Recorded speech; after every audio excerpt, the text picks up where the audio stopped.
You were listening to From Sobriety to Recovery with Jesse Mogul. Let's get to the show.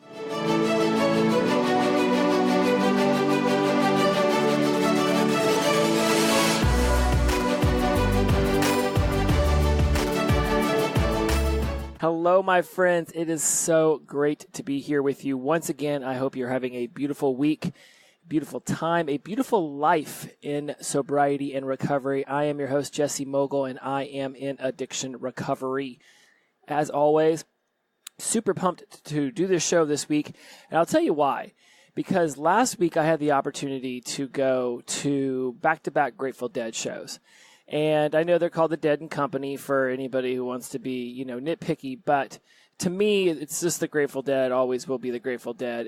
Absolutely am enamored. I am enamored with that band. I'm thoroughly impressed with how John Mayer has been able to take on the Jerry Garcia / Phil Lesh role in that band and just really put a lot of sensuality into the music that for so many people has truly been inspirational for decades and decades of their lives. And to go to these shows and experience them sober is gratifying because when I first started to use back in 1994, the Grateful Dead were the very first concert that I ever took LSD at. And so that was the beginning of my LSD journey that lasted for about 7 years and probably took up about 1,000 hits. And so I don't say that lightly. I got to the point where at Ball State, I was taking 5 hits just to have a good time. And in Orlando, I would be taking 5 and 10 of those things over the course of a night. Gel tabs, whatever, who knows what strength they were, because I was mixing them with ecstasy and ketamine and coke and, just basically trying to blow my heart up. I'm still to this day amazed that I didn't put a bad combination to my system. I digress. This isn't here to brag about all the drugs that I've done, and it is just what it is, right? More importantly, it was just the experience of walking up into the Shakedown Street area of the Hollywood Bowl, which is really just the east side of Highland as you near the Hollywood Bowl. If you've ever been there, or you want to Google it and look at pictures. And just, I remember thinking, first and foremost, how exhausting it would be if I was still using and enjoying drugs to have to go there and try to find them. I haven't done LSD or coke or ketamine or ecstasy in years and years and years. For the most part, mind you, a couple of little indiscretions 4 or 5 years ago. I pretty much gave up all the drugs as soon as I got out of my 20s. I moved to Dallas where I was living with my dad and stepmom, and then I moved overseas, and the drugs just went away. The alcohol, unfortunately, it stayed. I say all that because I'm looking at this entire crowd the other night, and, you can clearly see the people who are looking to buy and definitely see the people who are looking to sell. I see all the markers. Just because I stopped using doesn't mean I don't still notice this entire world that's going on around me. It's fascinating. If you've ever gone to one of these hippie shows, and if you haven't, you've surely seen this at whatever concerts that you like to attend, because it's, there's this stressor that those people looking to score are going through, and at the same time, there's also a stressor that of all the people who came to sell and to be able to meet and hope that the other one's not an undercover cop and, get the right amount of money and not get jacked as soon as you turn your back and all of this. And I get to bypass all of that, and I get to bypass all of the IPAs, and I get to bypass the munchies. Before and after the show, I was able to I think I actually fasted one of the days because it was just part of my intermittent fasting schedule. It was a phenomenal show. The Dead I will say this, let's not try to sugarcoat it. Phenomenal shows, amazing play, just fantastic set lists.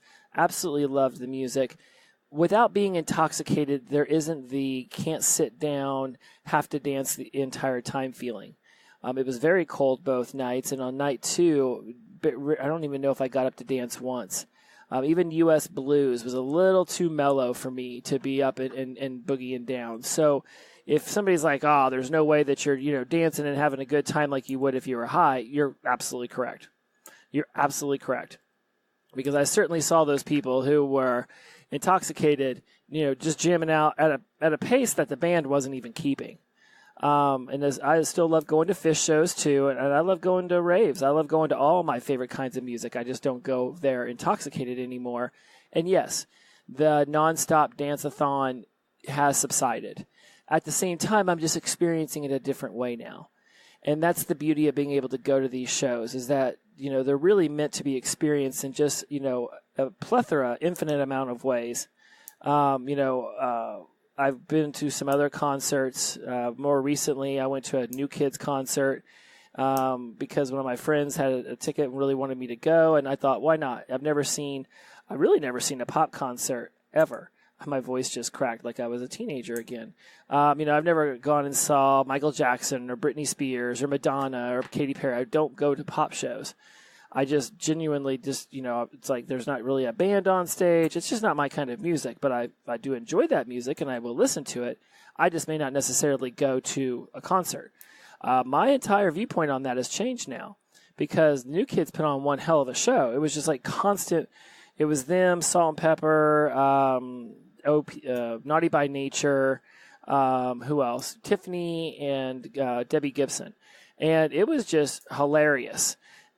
Just the amount of fun that it was. Also hilarious was watching a bunch of middle-aged women get absolutely smashed out of their minds and vomit and fall all over themselves.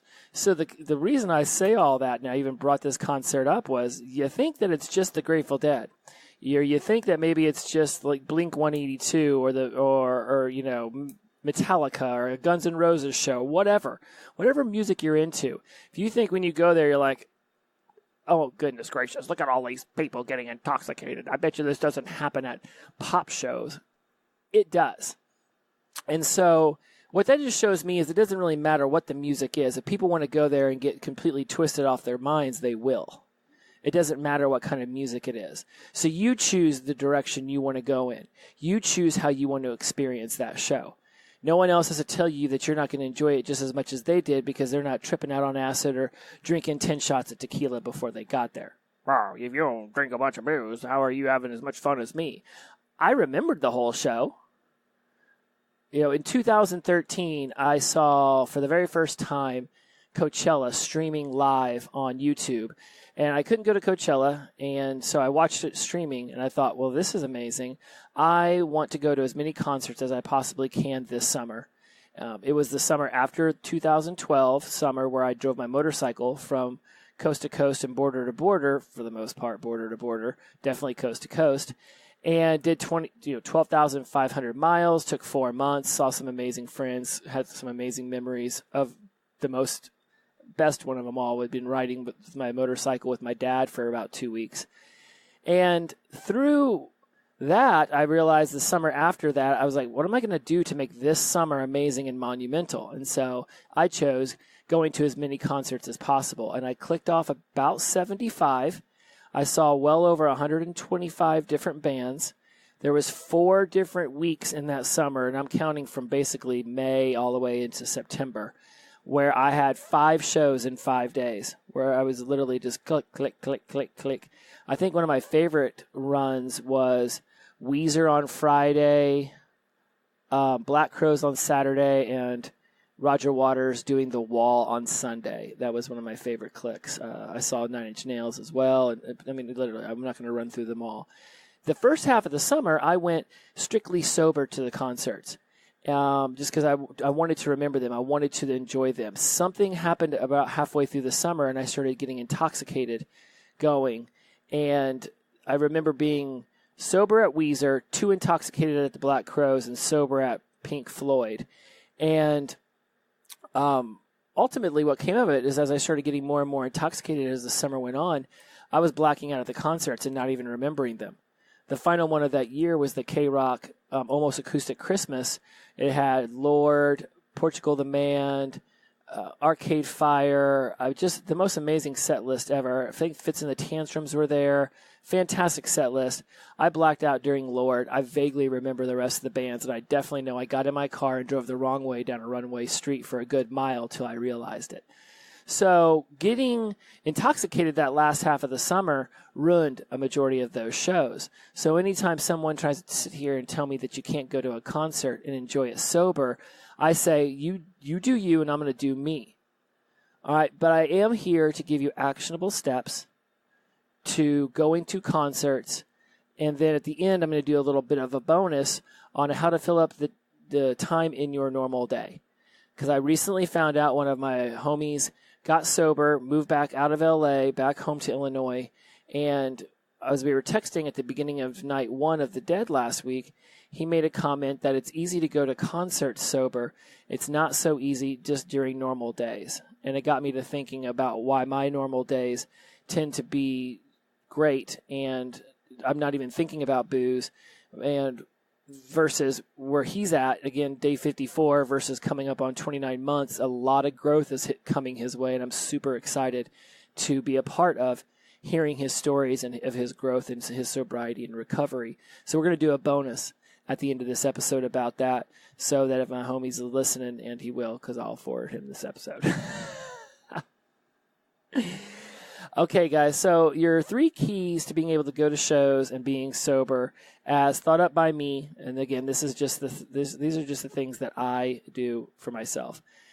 First and foremost, key number 1, play it out through to the credits. Play it out through to the credits. You can probably get rid of the word through there and just say play it out to the credits. Play the movie to the end of the credits. I will keep repeating this because when I first heard it, it blew my mind because it literally is how, or is it figuratively? Not important. It is how I keep myself in check whenever I start to feel the craving coming on.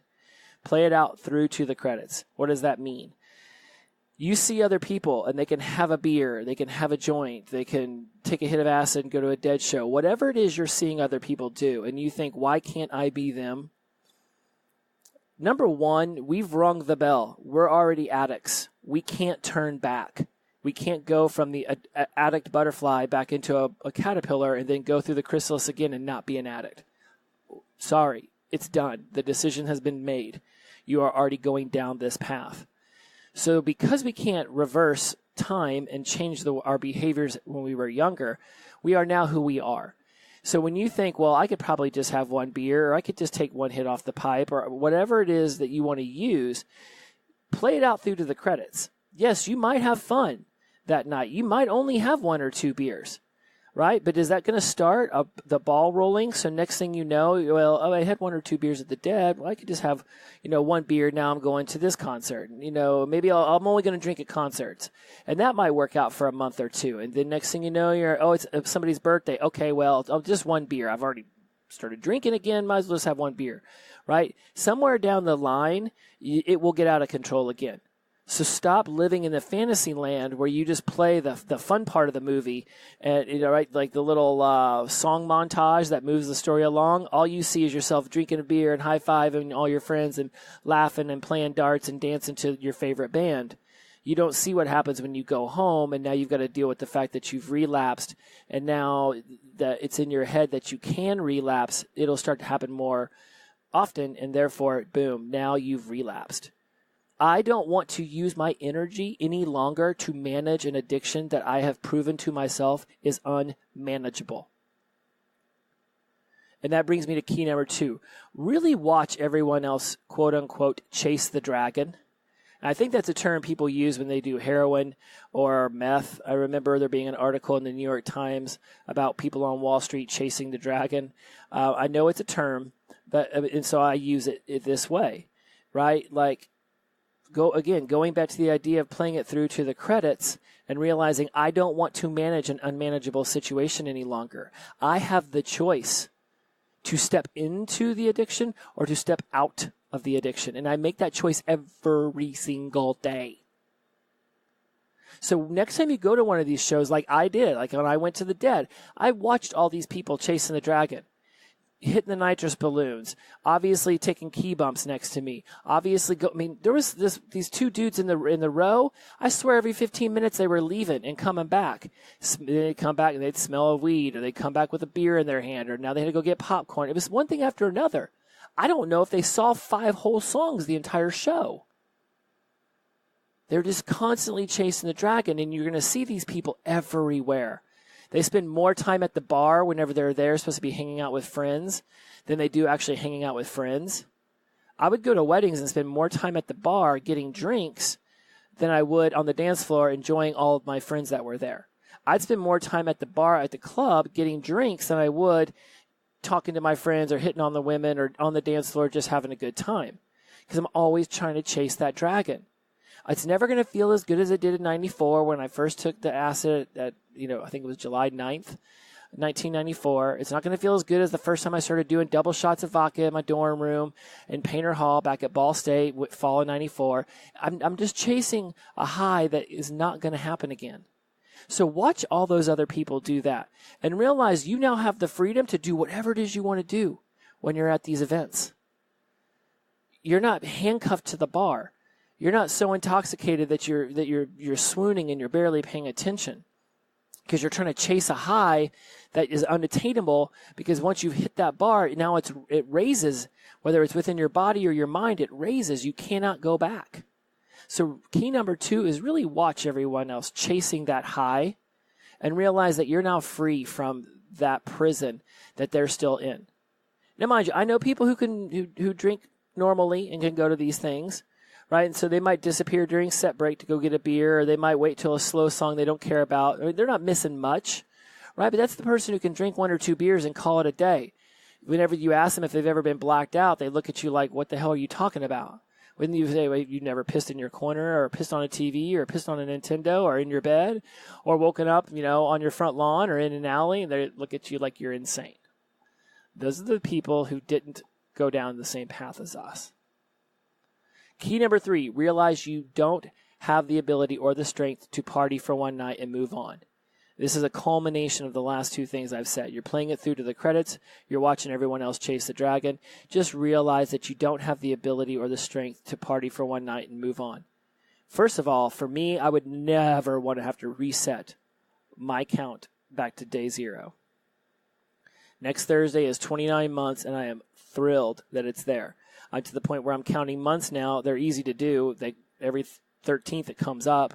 I really love celebrating anniversaries. So every month, I get on the 13th, I get an anniversary for my sobriety. And my birthday, my actual birthday, is on the 15th. So I always notice the 15th of the month when it comes around. So I get my sobriety birthday on the 13th, and I get my actual birthday on the 15th. So it's a pretty cool little tandem. Had I been thinking ahead back in the day, maybe I'd have stopped drinking on the 15th, but at the same time, I was about ready to be entered into ICU whenever I decided to quit. So 13th it was. I don't have the ability or the strength. Do you? You got sober for a reason, or you're in recovery for a reason. And I've heard this saying, the further I get away from my last drink, the closer I get to my next, but I don't believe that. Only if you allow yourself to start having this little imaginary land time in your head that tells you that you can just have the fun at the bar, go home, and you can forget all about it. Because you don't play it through to the credits. You don't see where it's going to lead. Really watch everyone else chase that dragon and realize they have their own issues to deal with. Maybe they're drunks, maybe they're not. Maybe they're druggies, maybe they're not. Maybe they're addicts, maybe they are not. Unless it's somebody like even your best friend or your loved ones, there's only so much you can do to help them. At some point, they have to take on the mantle for themselves. They have to take the baton and they have to do and choose what to do with it. Watching my friend, I didn't get his permission to say his name, so I'll just call him T. Watching my friend T hit his day 54. I know my homie Gumby wouldn't mind to shout out. I think he's just hit a few months. I don't remember when he said the other day. Steele is out there. That dude, he's been sober now for a little while. I'm watching some of my friends without any, push on me. People do whatever they do. I'm watching some people start to make that decision for themselves. And I don't know, because I'm not there on a day-to-day basis, how bad their situation was. But I know this. If you choose to get sober, your situation is bad. Don't sit here 3 months, 6 months, 9 months, 6 years down the road and say, well, I could probably just have one. No. Now, there's a lot of different ways we could go into figuring out how to stay sober and whatnot. I've done a lot of these in my catalog. Looking back, there's I'll Never Use Again versus One Day at a Time, episode 2. That's a great one. Episode 3, the 6 human needs and why we fall for addiction through them. Episode 7, how do you get sober? Episode 9, self-doubt. Episode 11, fear. That's a great one. I do fear of letting go in episode 14. I got don't listen to negative people at number 16. I've got fear of missing out and you only live once, episode 19. I've got some really great stuff back there, and you can go listen to it for some actual actionable ways to help you stay on the right path. For now, we're talking about going to concerts, and so I just wanted to make sure that I covered this, because whenever T was telling me that he got sober, it really sparked something in me, because he and I have gone to Fish and Dead shows together. In fact, we saw Trey Anastasio play with the LA Philharmonic Orchestra a few years back, and that was pretty fantastic. So I've had some great shows with him. In fact, he and I used to do have our fair share of K in our systems, listening to techno back in Orlando in the late 90s, I do believe. So, as a bonus for him, I'm going to talk about how to fill up the time in your normal day. And these are the 4 things that I do on a regular basis, and so I highly recommend that you check them out. First and foremost, the easiest one, get a job. But sub-point is get a job you actually like. You've taken this step into sobriety and recovery. You're changing your life. Change your life. If you're going into a job where it's like Office Space meets Half-Baked, and not the drug part of Half-Baked, but just the monotony of him being a janitor, but also the monotony of the TPS reports and, corporate accounts payable. Nina speaking, just a moment.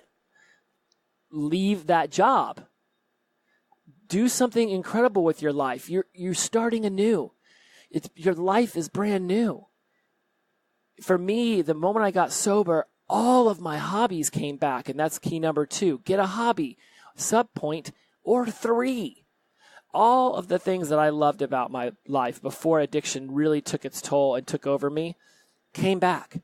Wanting to learn, wanting to read, watching cool YouTube videos about stuff, photography, life coaching, learning NLP, constantly reading self-help books, reading Dean R. Koontz books, especially the Odd Thomas series, reading awesome articles about new music and learning about new music through the Rolling Stone and other things. National Geographic, I've limited my television. So now I just watch, what I consider to be cool shows. I try to find the Black Mirrors or the Black Summers or the Game of Thrones or the Walking Dead. I only allow myself a small amount of television because I got too much awesome stuff going on. Key number 3 was learn to enjoy learning. Sub-key, find things you're interested in and start learning about them. What did you love to do as a child? What did you love to do as a teenager? And then when addiction showed up, you stopped having as much interest in it. Then start learning about that again. I mean, for me, whenever addiction took it to start, got its claws in me in 1994, the internet wasn't even a thing yet. Now you have every piece of knowledge at your fingertips. You can go to Mind Valley, Udemy, Mentor Box, and you can get amazing stuff from these people, and you can learn really kick-ass stuff in a short amount of time. You can go to Blinkist and get little reviews of books and see if you like what they're talking about before you even read them. You can go to Audible and get books and listen to them in your car instead of being pissed off that you got stuck in the light for the 3rd straight time. You don't care because you're jamming out to your favorite book, bro. Learn to enjoy learning and then go find things that you're interested in and start learning about them again with a fresh set of eyes. My dad told me that year 1 is all about you're getting your physical body in shape. Year 2 is about mental acuity, and year 3 is when your emotions start to come into play. Well, you can get into the learning and enjoying, which would be technically, I'm using air quotes here, year 2, which is the mental, but get into that now and start filling up your day. I've said this before, but it bears worth saying again. If while you were using, you just came home from work, sat on the couch, got high, got drunk, ate donuts, watched The Simpsons in your underwear, and then when you got sober, the only thing that changed was you took away the drugs and the alcohol, but you still come home, sit on your couch, watch Simpsons in your underwear, and eat donuts, then no wonder you're sitting there constantly thinking about the next hit, the next drink. You didn't change anything. My therapist would say that you're white-knuckling it. You're in sobriety. You're counting the days. You're every 5 minutes you're having an issue, which is great if you're in the first few months because that's when you're supposed to be working through that stuff. But a faster way to work through that stuff is to start taking on hobbies, start learning stuff. People are like, I've got all this emotional baggage and I got all this mental this and that. Look, you can come up with 1,000 excuses. If there is something that I can't even imagine that's going on in your life that's causing you to still sit on the couch and watch The Simpsons in your underwear and eat donuts, I apologize. I did not mean to offend you. But for the other 99% out there, that's some bullshit. Get up off your damn couch, turn off The Simpsons, put on some clothes, and go frickin' do something. I've been coming across a lot of people lately wanting to play the victim card for why they can't do something, and that's negative self-talk. I know I've got a topic about that in here. I know. Maybe in episode 13, you're worthy of abundance and prosperity and forgiveness. Negative people, episode 16. Negative self-talk is going on in your head. You're telling yourself you can't. Start living in it. I can. Recently, I posted something up on Instagram, and they were talking about child abuse and some pretty gnarly stuff, and I sincerely felt bad for them. But there's a way to flip that into a positive. There's a woman from Afghanistan, Musaf Ali. Oh, gosh, I don't know, but I know she won one of those awards that the Nobel Prize, right? I mean, she had like some sort of acid thrown into her face in Afghanistan because she wouldn't reciprocate another man's feelings. And now she's off winning Nobel Prizes and writing books and opening up orphanages and children's schools. The world is full of people who've gone through something similar to you and have turned it into a positive. So learn to enjoy learning. Find something you're interested in. Take what happened bad to you and turn it into a positive by going out there and being the change you want to see in the world and help other people. And if you're at year 1, key number 4, start working out and be healthy. Subpoint, go for walks, a hike, explore your city, your neighborhood. Again, back to the couch on The Simpsons in the underwear, eating the donuts. No more. I'm sorry, you're not allowed to do that anymore. You're a new person with a new life. I'm currently writing a book for my other podcast called College Success Habits, and the book's also called College Success Habits, and we talk about keystone habits in that book. And a keystone habit it's a habit that when you start to change, it starts to matriculate down into other areas of your life. If you want to eat healthier, start keeping a daily journal in MyFitnessPal or on a pad of paper, however it works for you. And because you start to write things down, all of a sudden you start noticing that you're eating a little too much sugar or that you're not walking enough or that you didn't drink enough water. And before you know it, just the act of writing down everything that you put into your mouth causes you to start improving other areas of your life because now you're starting to pay attention on a more focused level at what you're actually doing. So start doing that in your normal life. Plan the night before. What are you going to do when you wake up? You're going to sit down and watch the news and just drink coffee for 2 hours? Or are you going to throw on some shoes and go for a walk? Or maybe you're like me and you get up and you go to work 4 or 5 days a week. But on those days I don't work. I still get up at 7 a.m. I sit down and I start to learn because I love to learn. So how do you fill up time in your normal day? And these are just a few, right? Because I didn't have a lot of time at the end of this. I wanted to make it under 30 minutes. Get a job you actually like. Get a hobby or 3. Learn to enjoy learning. Find things you're interested in and start learning about those things. And then 4, start working out. Be healthy. Go for walks, a hike, explore your city, your neighborhood. Take your dog out for a walk more than just standing in the backyard. I mean, look, you've decided to change your life. No longer getting intoxicated isn't just a decision that someone who drank 1 or 2 beers every 2 or 3 weeks, to them that's not a big deal. But for us, it's huge. It is life-changing. So start acting like it.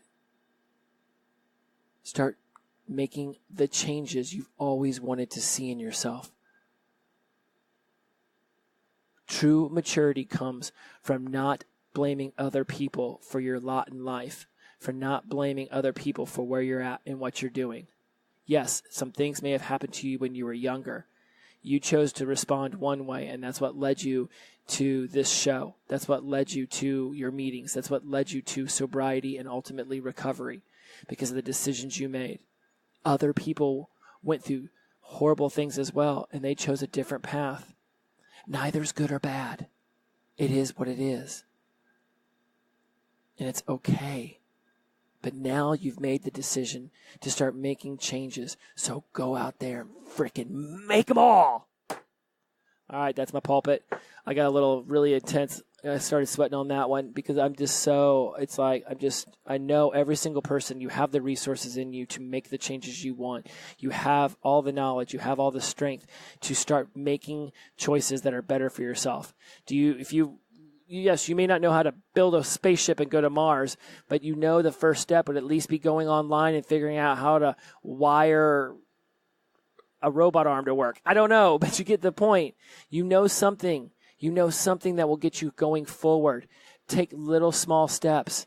Find a keystone habit like writing your food down or getting up and going for a walk every morning. Find something that ultimately starts to put a watershed into the rest of your life. I promise you, you can fill up the rest of your normal days, and you will be blessed and happy for taking some of this advice. And by all means, remember, if you're going to a concert, you're going out to an event, a bar mitzvah, a wedding, a concert, a social event at work, whatever it might be, play it out through to the credits. Really watch everyone else trying to chase that dragon and realize you don't have the ability or the strength to party for one night and move on. You don't want to manage it anymore.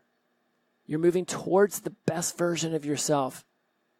You're toward having fun sober. Live it up. Thank you so much for joining me. As always, love one another, treat each other kindly. The power of positive energy, release and flow. Please subscribe, rate, and review on your favorite podcasting app. That's how this system works. It really helps out. It really helps out. So please let other people know that you enjoy this show. And nothing makes me happier than to know that someone found my show through an already listener. I appreciate all of you. Thank you for being part of this group. And until next week, take care. Bye-bye.